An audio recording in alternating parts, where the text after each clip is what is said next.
तो ये बजट दिशाहीन बजट दिखाई देता है। और आज के जो समस्या हैं, न आज की समस्याओं का समाधान और न भविष्य के किसी फैसले को आगे ले जाने का कोई रास्ता दिखता है।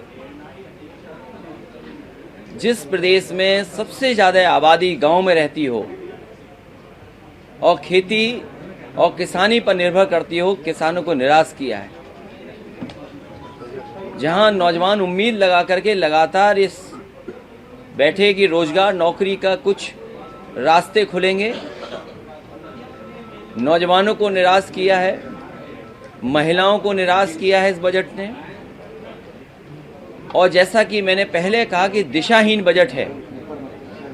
जो Bharatiya Janata party $1 trillion economy का सपना दिखाती हो, मैं आपसे कहना चाहता हूं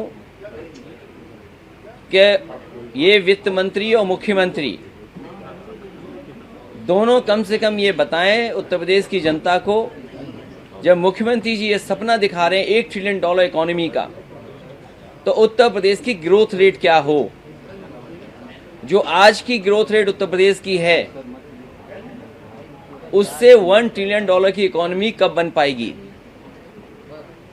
जो ये शब्द बोलना, केवल 1 ट्रिलियन बोल देना, उससे मैं नहीं समझता हूं कि उत्तर प्रदेश की $1 ट्रिलियन इकोनॉमी पहुंच पाएगी।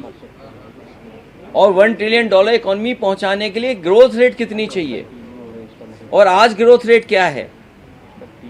जो बजट दिखाई दे रहा है, जो उसके अंदर पॉलिसी दिखाई दे रही है, मैं नहीं समझता हूं कि $1 trillion economy Bharatiya Janata party की ये सरकार $1 ट्रिलियन इकोनॉमी ला पाएगी, पहुंचा पाएगी इकोनॉमी को। और जब आपकी एग्रीकल्चर ग्रोथ रेट डाउन है, दिल्ली की सरकार ने भी किसानों पे कोई ध्यान नहीं दिया, उसी रास्ते पे ये भारतीय जनता पार्टी की उत्तर प्रदेश की सरकार चल रही है। जब दिल्ली की सरकार ने बजट में कटौती की है, तो यहाँ की भी सरकार बजट की कटौती कर रही है। जो लोग ये कह रहे हों कि इंफ्रास्ट्रक्चर पे काम किया है, मंडी पे कितना काम हुआ है, आज उत्तर प्रदेश की मंडियों की स्थिति क्या है।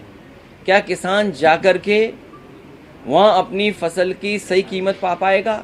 और ये बीजेपी के लोग वो लोग हैं जिन्होंने ये कहा कि 2022 तक किसानों की आय दोगुनी हो जाएगी। आज अगर हम हिसाब किताब लगाएं, इस महंगाई में जो महंगाई चरम सीमा पर है, क्या किसानों की आय दोगुनी हो गई है, सरकार बताए। और फिर डीजल, पेट्रोल, कीटनाशक दवाई, खाद, डीएपी और जितने भी किसान की ज़रूरत की चीज़ें सब महंगी हो रही हैं। डीजल पेट्रोल महंगे का होने का मतलब केवल गाड़ी में डीजल पड़ रहा है उस पर असर नहीं पड़ता है, हमारी जितनी भी विकास की योजनाएं उस पर असर पड़ेगा। अगर आप सड़क बनाना चाहेंगे तो वो महंगी बनेगी, अस्पताल बनाना चाहेंगे तो वो महंगा बनेगा, आपको कोई विकास का और डेवलपमेंट का काम करना पड़ेगा तो वो महंगा होगा। फिर ये कह रहे हैं कि डेयरी को बढ़ावा दिया है। आज किसान अगर अपनी दूध की कीमत चाहे तो उसको कीमत नहीं मिल सकती। लेकिन इधर आपने देखा होगा, जिस समय अमूल ने अपनी 3 रुपये बढ़ाए, उसी समय आपके पराग ने भी कीमत बढ़ा दी। मैं ये जानना चाहता हूं कि सरकार ये बताए कि अगर कंपनियां मुनाफा कमा रही हैं तो क्या उस मुनाफे का हिस्सा किसान को मिल रहा है। मुझे याद है कन्नौज में एक डेयरी प्लांट खुलवाया था और वो काऊ मिल्क प्लांट था। उद्घाटन पहले हो चुका था, लेकिन जैसी संस्कृति इस भारतीय जनता पार्टी की सरकार की है कि उद्घाटन का उद्घाटन करते हैं, तो उसका उद्घाटन प्रधानमंत्री जी ने किया। और आज भी अगर पटिया पर नाम देखेंगे तो प्रधानमंत्री जी का है, मथुरा की सांसद हेमा मालिनी जी का है।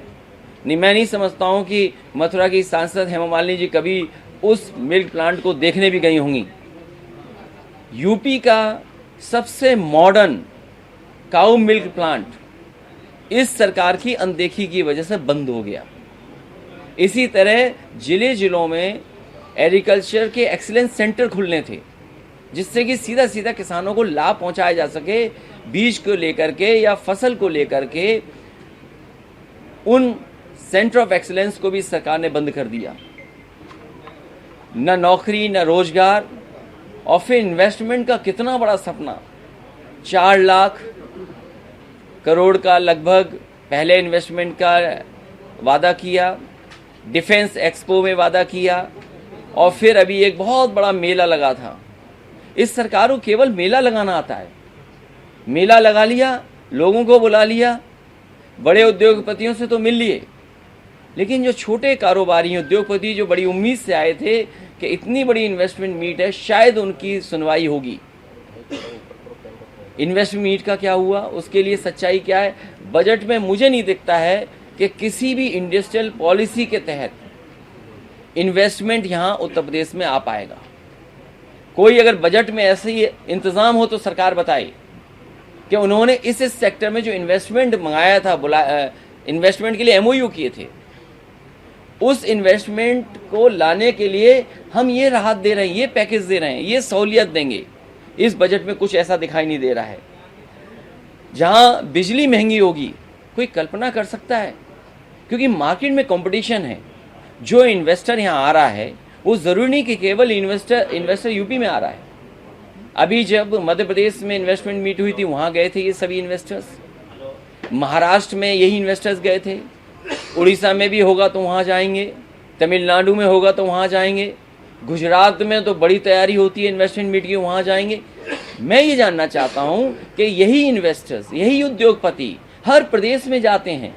आपके पास क्या बेहतर है जो इन उद्योगपतियों को दे रहे हैं? क्या पैकेज है आपके पास? क्या इंसेंटिव्स हैं जिसकी वजह से इन्वेस्टमेंट उन स्टेट्स में ना करके आपकी स्टेट में आएगा? और फिर इतनी बिजली महंगी होगी तो क्या कोई काम कर करके क्या कंपटीशन कर पाएगा जिससे कि आपके कारोबार चल सकें? और MSMEs का बर्बाद कर दिया है सरकार ने। पता नहीं क्या सपना दिखा रहे हैं, बड़े बड़े सपने दिखा रहे हैं, लेकिन जितनी भी हमारी माइक्रो इंडस्ट्री थी वो पूरी की पूरी ख़त्म कर दी। स्मॉल स्केल इंडस्ट्री ख़त्म कर दी। मीडियम स्केल इंडस्ट्री के लिए कोई राहत, कोई पैकेज नहीं। कोई उम्मीद कर सकता है? NOC का, अगर पॉल्यूशन बोर्ड का NOC चाहेंगे तो नहीं मिलेगा, फायर का NOC चाहेंगे तो नहीं मिलेगा। तो क्या ईज ऑफ डूइंग बिजनेस है क्या? और कितनी बार ये वादा दिला चुके हैं ईज ऑफ डूइंग बिजनेस। या ईज ऑफ डूइंग बिजनेस नहीं है, ईज ऑफ डूइंग क्राइम है, ईज ऑफ डूइंग मुकदमा है। आप अगर बोल देंगे तो मुकदमा हो जाएगा, गाना गा देंगे तो मुकदमा हो जाएगा, सच दिखाएंगे तो मुकदमा हो जाएगा। सच दिखाने के लिए आप कैमरा ले जाएंगे तो कैमरा तोड़ देंगे। आप अगर तस्वीर खींच रहे होगे तो हो सकता है आपके चेहरे तक पहुंच जाए। ये हालत है इस सरकार में। और फिर नमामि गंगा में माँ गंगा को बुलाया था, या माँ गंगा ने बुलाया, अब फिर माँ गंगा पुकार रही हैं, यमुना पुकार रही हैं, काली नदी पुकार रही है।